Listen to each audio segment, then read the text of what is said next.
What happens to you during conflicts? Imagine this. You and your wife are in the kitchen. The children are making noise in the background. Dinner is half cooked, and suddenly a small disagreement begins to flare up. Within seconds, your blood pressure rises, your pulse races, and you feel an irresistible urge to either lash out or walk away. You are not consciously choosing this reaction. It's not a considered decision. It's the echo of a very old script written by evolution into your biology and psychology, one that goes back thousands of years.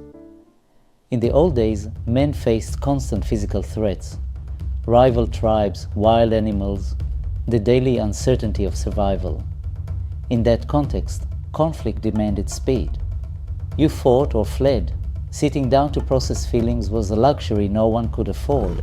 So, over generations, your nervous system was tuned to respond to threat with adrenaline, with vigilance, ready to act.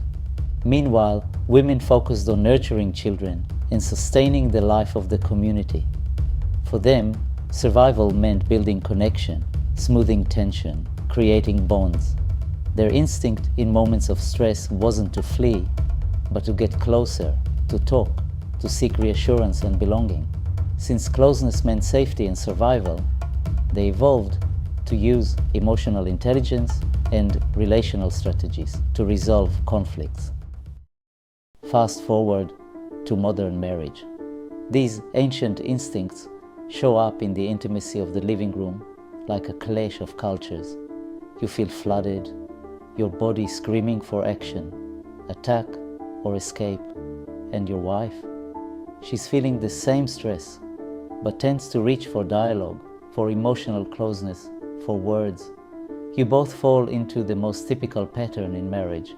She pursues and you withdraw. And suddenly, you are both convinced the other is the problem. She accuses you of shutting down and avoiding her. You accuse her of blaming and attacking you. But the truth is more forgiving. Neither of you is wrong. You are simply living out patterns shaped by evolution. She is driven to safeguard your connection because it means safety and security for her and for the children. And what happens to you?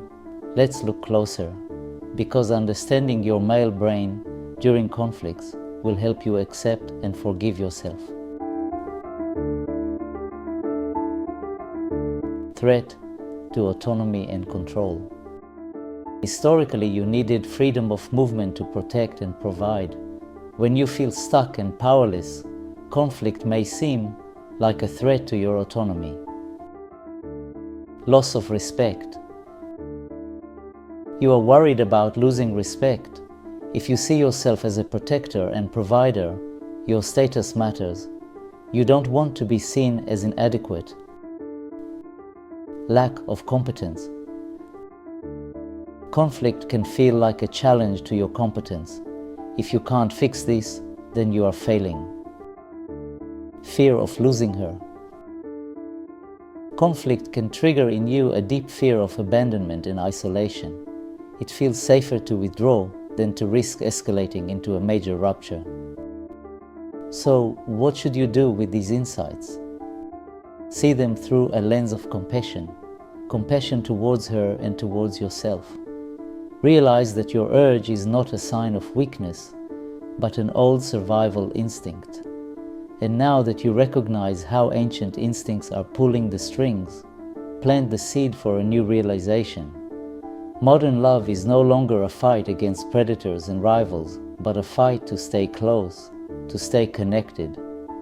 The task of a wise husband is to update his instincts, to bring awareness, acceptance, and tenderness where once there was only the urge to win or lose. If you want more tools for building a strong family, check out my book on Amazon. And don't forget to like and subscribe for more relationship tips for husbands.